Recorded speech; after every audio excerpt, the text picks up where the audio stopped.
What's up, y'all? Welcome to 2nd and 15, a Philadelphia Eagles fan podcast presented by Old City Sports Network, the best network for all your Philadelphia sports needs. My name is Michael Roscoe, and here's what we got going on this week. The Birds come off of a bye week and are looking to bounce back after a disgusting loss to Tampa Bay.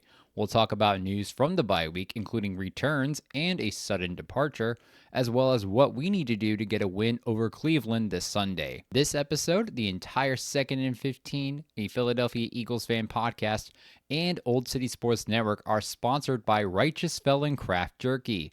Use our promo code OCSN for 15% off your order at righteousfelon.com today. We are also brought to you by SeatGeek. Use our promo code Old City Sports Network, all one word, for $20 off your first purchase.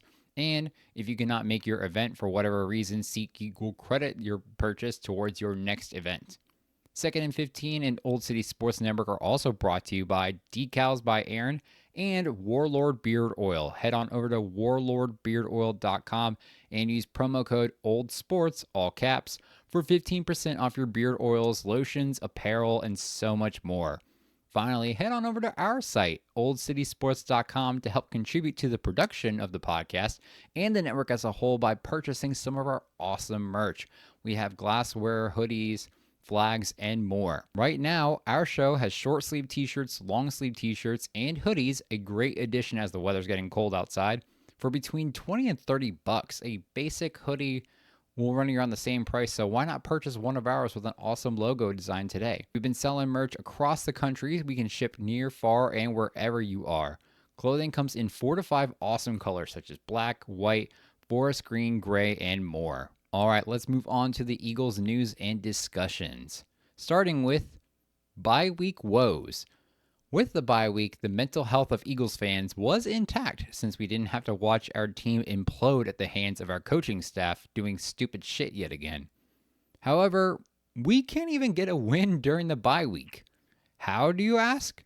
Because every NFC East team, yes, including the New York Giants, won their games this past week. With a game down from the rest, this puts us at 3rd place in the division.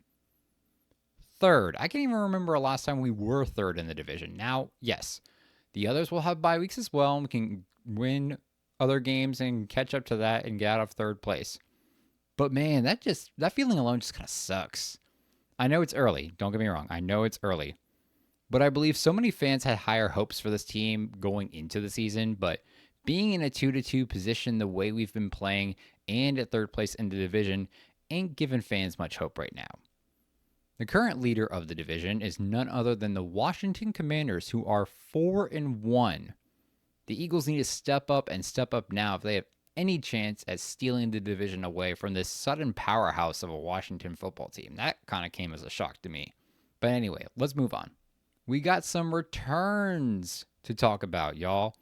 So, Eagles open up the 21-day practice window for safety Sidney Brown and wide receiver Anaya Smith, who have been on the PUP/IR lists with their differing injuries. With our wide receiver injuries, it'll be good to have Anais back for depth purposes, even if he was a roster bubble player coming into the season. He got to experience some preseason snaps, and he'll likely be competing for a special teams position in order to keep his future as an Eagle alive. As for Sidney Brown, he'll add depth to a defense that is in desperate need of help. He had an amazing 99-yard pick six last year against the Cardinals.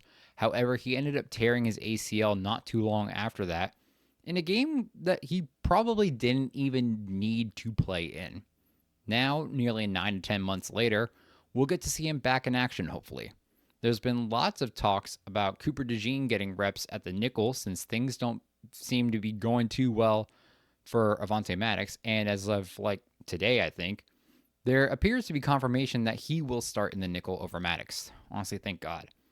However, in a way, I could see Sidney Brown, if he were able to play, getting some reps in there as well, since he can be a versatile DB if we were to need him in that position to begin with outside of the safety position, and or if DeJean struggles there as well. Regardless, a rotation of Sidney Brown in the safeties will be advantageous for our depth, especially if CJ Gardner-Johnson continues to struggle in coverage. Additionally, it's been reported that we should expect wide receivers A.J. Brown and Devontae Smith in time for the game against the Browns.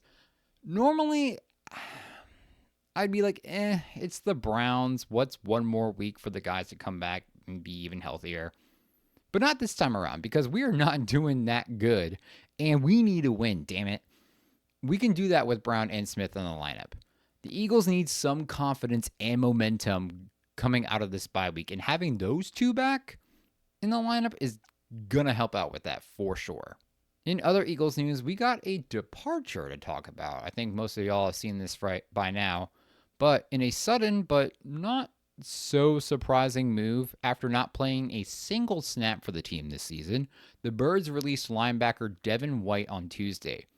Obviously, with Sidney Brown and Aniyah Smith coming off of their respective injury lists, people are going to have to be released or moved down to the practice squad in order to maintain 53 players. But this move makes me think of Rashad Penny from last year. He was a good depth addition, but was never utilized. So, what happens with that $3.5 million from his one-year deal that he was guaranteed? Apparently, with the release, White agreed to terms that should actually provide some financial savings for the Birds, but it is unclear at this moment what exactly that entails, other than it provides the chance for White to sign with another team essentially right away, as opposed to going on then waiting to clear waivers or waiting till the November trade deadline. Also, what was the point of signing him if we weren't going to use him? Was he the all-pro status he once was? No. But it's not like he completely sucked at football at all. I wonder what kind of beef, if any, there was between White and someone within the coaching staff, or someone internally for all that matter. Rumors were circulating around that after being beat out for the starting Mike linebacker position, he refused to play special teams, leading to him being inactive for those 4 straight weeks. Maybe this was simply a release due to players returning from injuries. Could this have been necessary to make a big-time acquisition? Who knows for sure? If a team doesn't pick him up, in theory, we could sign him back on the practice squad. But seeing with all the injuries that have been going on around the league this year, there's bound to be a team in desperate need of linebacker depth that'll pick him up. So other than those more recent events, this bye week was pretty quiet. So we're going to dive into our Week 6 preview. So, after a much-needed bye week for injury recovery and some overall reflection, the Eagles are looking to bounce back, taking on the Cleveland Browns at home. Our defense has been looking inconsistent, creating worry amongst fans, rightfully so in my opinion. Additionally, some fans worry about the state of the offense as Nick Sirianni remains head coach and all these questionable decisions and play calling he's had with this team so far. However, the Cleveland Browns have also been looking inconsistent, dropping 3 straight games after beating the Jacksonville Jaguars in Week 2. Deshaun Watson continues to struggle, with rumors circulating around that he could be benched this game for Jameis Winston. Their offense struggled to put up points on the board. However, their defensive line made the Commanders' O-line look like Swiss cheese, routinely getting pressure on Commanders' rookie quarterback Jaden Daniels, forcing him to make quick scrambles or check down to avoid getting sacked. With these and other factors in mind, here's what I think that we need to do in order to get the win this Sunday. First things first, start the game with the run game. Cleveland's rush defense gave up 215 yards and 3 touchdowns on the ground, with Washington's running backs averaging 6.3 yards per carry. Those running backs were Austin Eckler and Brian Robinson Jr. Brian's a pretty good running back. Eckler's decent enough, but they do not compare at all to the powerhouse that is Saquon Barkley. With our O-line looking like it'll be back to normal after week 4, plus the fact that we won't be playing in 100+ degree temperatures, there's absolutely no reason we should not feed Saquon the ball. It would be absurd to limit this man. I'm not saying all offensive plays should be going to Saquon, duh, but Cleveland's run defense was trash against a subpar group of running backs compared to Barkley. Feed Saquon the ball and watch him put up 3 touchdowns again. Next, Jalen needs quicker execution and reads. I'll admit, even though the rushing defense sucked against running backs, I watched that Browns-Commanders game, and the Commanders' O-line was just trash, forcing Daniels to either roll out, throw it away, check down, whatever, all in very quick succession. They ended up getting 3 sacks against Jaden Daniel, none of which came from Myles Garrett, who's been playing pretty banged up as far as we know. We know Jalen's been struggling with holding onto the ball too long, and he cannot afford to do that in this game. He cannot make the Browns' front 4 look good by not trusting instincts, holding onto the ball for a century, and ultimately fumbling it. At this point, I feel like his career depends on him cleaning up those deficits. Next, looking over at the defense, we need to rotate Isaiah Rodgers in more. With Cooper DeJean starting in the slot, we'll have Mitchell and Slay on the outside. However, we really haven't seen much of Rodgers other than special teams and the awesome blocked point after touchdown he did, despite all the positive talk and starting reps he got in camp. Slay has given up 2 touchdowns already this season so far, and he hasn't been a fan favorite recently with all his social media engagement between the Micah Parsons podcast and his tweets and all the other dramatic bullshit. Maybe we'll see a little more rotation between him and Keely Ringo, but I think if there was all this hype surrounding Rodgers, we should be able to see if it's actually legit, not just on special teams. Plus, since our defense seems to be on the field so much, it wouldn't fatigue too many players for too long if we were continuously rotating Rodgers and Ringos more often on the outside, even on the inside. Give our players a little bit of resting time. Next thing's next, and I think this part is actually the most important defensive thing we need to do to win. Blitz the absolute fuck out of the Browns.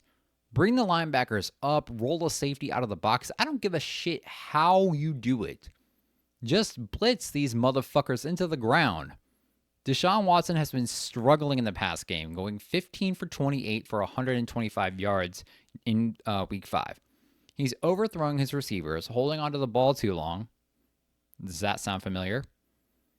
And hindering his offense from advancing down the field. I know Vic Fangio ain't much of a blitzer, but we got to change that up in order for us to continue to put pressure on Cleveland and force them to make dumb mistakes or to run it more on the ground where they only achieved 104 yards last week. Our defense has got to play more aggressively, closer to the line, and protect the middle of the field from 5 to 10 yards from the line of scrimmage versus this 15 to 25 yard back off the line bullshit where the middle of the field gets exposed. Be aggressive. Be aggressive. It's a simple concept. All right, y'all, to end things off this week, let's go over my predictions for this week 6 game. Now, I think we cannot afford to come out this week with a loss. And I don't think we do. I think we come out fired up, put up a game with a win by double digits for the first time in like a year. I see the score going 31-17. Yes, it's a little aggressive, but I think we come out this bye week on fire. If they actually use Saquon properly, I could see him easily getting 2 touchdowns at least. Then maybe there's a touchdown by Hurts on the ground, 1 in the air to Devontae Smith, and a field goal by Jake Elliott to cap it all off. I really hope we come out and smack the shit out of Cleveland. It'll help set the tone for us moving out of this bye week. Maybe even the rest of the season. Who knows? Well, all right, y'all. That is it for this week's episode. Thank you so much for joining us. Don't forget to like, subscribe, or follow us on YouTube, X, Instagram, Facebook, and TikTok by searching at 2nd and 15, or by the full name, Second and 15, a Philadelphia Eagles fan podcast. Everything will be in the description of the episode. You can also find the audio for each and every single episode releasing Thursday mornings on Spotify, Apple Podcasts, Amazon Music, Player FM, or wherever you get your podcasts. We'll see y'all next week. Hopefully we get a win out of this bye week and kick things off with a bang. Don't forget to stay fly like an eagle, and as always, go Birds!